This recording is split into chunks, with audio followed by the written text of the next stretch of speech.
नमस्ते। कभी कभी लगता है ना कि जिंदगी एक पहेली है और पैसों वाली पहेलियां तो सबसे ज्यादा उलझा देती हैं।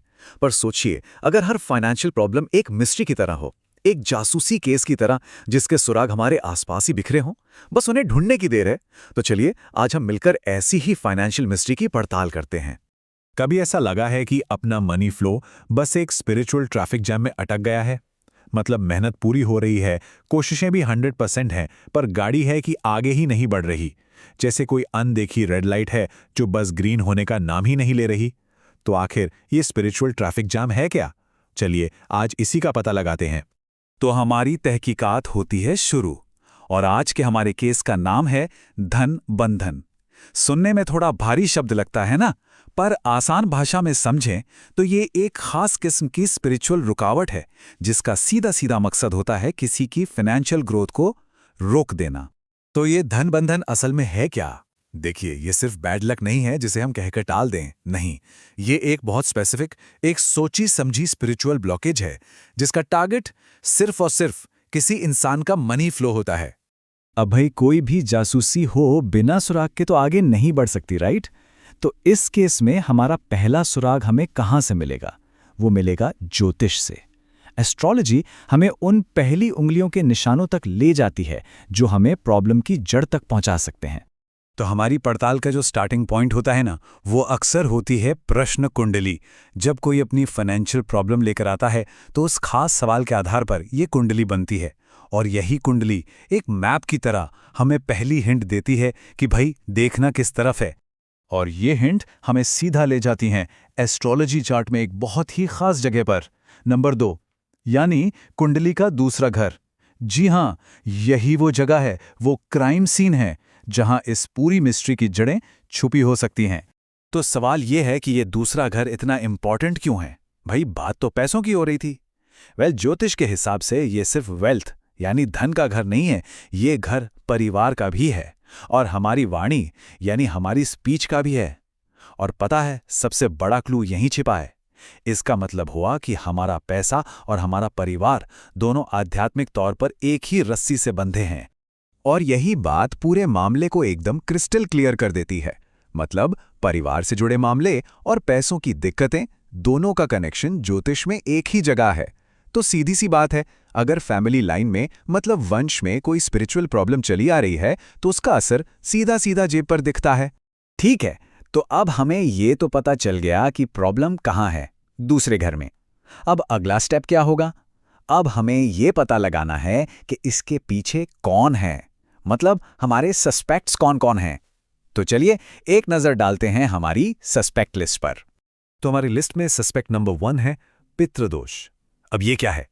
आसान भाषा में समझें तो ये हमारे पूर्वजों, हमारे एंसेस्टर्स से जुड़ा एक तरह का स्पिरिचुअल कर्ज है। उनकी कोई अधूरी इच्छा या नाराजगी एक एनर्जी ब्लॉक की तरह अगली पीढ़ियों की लाइफ में रुकावटें ला सकती है। सस्पेक्ट नंबर 2 है तांत्रिक प्रयोग। इसमें कुछ ऐसी खास क्रियाएं होती हैं जिनसे किसी इंसान के एनर्जी फील्ड, जिसे हम ऑरा भी कहते हैं, उसे डिस्टर्ब करने की कोशिश की जाती है। और जब एनर्जी फील्ड डिस्टर्ब होता है तो जाहिर है तरक्की में रुकावटें आ सकती हैं। और हमारी लिस्ट का तीसरा और आखिरी सस्पेक्ट है करनी दोष। इसे आप ऐसे समझ सकते हैं कि ये किसी की बुरी नज़र या जानबूझकर भेजी गई नेगेटिव एनर्जी का असर है। ये एक इनविजिबल दीवार की तरह काम करती है जो इंसान को आगे बढ़ने से रोक देती है। तो अब हमारे पास 3 सस्पेक्ट्स हैं, पितृदोष, तांत्रिक प्रयोग, करणी दोष। लेकिन असली गुनहगार कौन है? सिर्फ अंदाजा तो लगा नहीं सकते। अब हमें चाहिए एक स्पेशलिस्ट डिटेक्टिव टूल, एक ऐसा टूल जो हमें सीधा असली वजह तक ले जाए। अब देखिए, प्रश्न कुंडली जैसे जो जनरल टूल्स है ना, वो हमें ये तो बता देते हैं कि हाँ कुछ नेगेटिव है, पर वो क्या है ये नहीं बताते। यहीं पर काम आता है हमारा स्पेशलिस्ट टूल डाउजिंग। इसे आप ऐसे समझिए जैसे डॉक्टर को शक हो कि हड्डी टूटी है तो वो एक्सरे करवाता है ना, ताकि एकदम पक्का पता चल जाए। डाउजिंग बिल्कुल वही एक्सरे का काम करती है। ये पिन पॉइंट करती है कि एग्जैक्ट प्रॉब्लम क्या है और कहाँ है। तो ये पूरा डायग्नोस्टिक प्रोसेस एक फनल की तरह काम करता है। सबसे पहले एस्ट्रोलॉजी हमें एक बड़ी हिंट देती है, दूसरा घर। फिर हम अपनी सस्पेक्ट लिस्ट बनाते हैं जिसमें सारे संभावित कारण होते हैं, और आखिर में डाउजिंग टूल उस फनल के सबसे निचले हिस्से की तरह काम करता है, जो हमें एक सिंगल सटीक जवाब देता है, असली गुनहगार को पकड़ता है। और बस यहीं आकर हमारा केस सॉल्व हो जाता है, क्योंकि सबसे बड़ी बात यही है, जब तक प्रॉब्लम का नाम नहीं पता, उसका इलाज कैसे होगा? जिस पल आप प्रॉब्लम को एक नाम दे देते हैं, उसे सही सही पहचान लेते हैं, बस उसी पल उसे सॉल्व करने का सही रास्ता भी दिखने लगता है। ये जो टेबल आप देख रहे हैं, ये हमारी पूरी जासूसी की कहानी को एक नज़र में बताती है। देखिए, शुरू कहाँ से हुआ? एक फाइनेंशियल ब्लॉकेज से। ज्योतिष का सुराग मिला, दूसरा घर।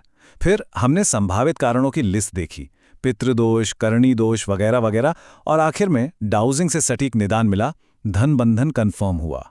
तो इस पूरी पड़ताल का सबसे बड़ा टेकअवे क्या है? सबसे जरूरी बात क्या है? वो ये है कि सही प्रॉब्लम को जानना ही सही सॉल्यूशन की तरफ पहला कदम है, चाहे वो पैसा हो, हेल्थ हो या रिश्ते। असली पावर प्रॉब्लम में नहीं, बल्कि प्रॉब्लम को ठीक ठीक जानने में है। क्लैरिटी ही सॉल्यूशन की शुरुआत है। तो मैं आपको एक सवाल के साथ छोड़ता हूं, जरा सोचिए, क्या हो अगर सबसे बड़ी रुकावट वो प्रॉब्लम खुद है ही नहीं, बल्कि ये ना जानना है कि असल प्रॉब्लम है क्या? क्योंकि जिस मोमेंट आप सही सवाल पूछना सीख जाते हैं, उसी मोमेंट से सही जवाब भी मिलने शुरू हो जाते हैं।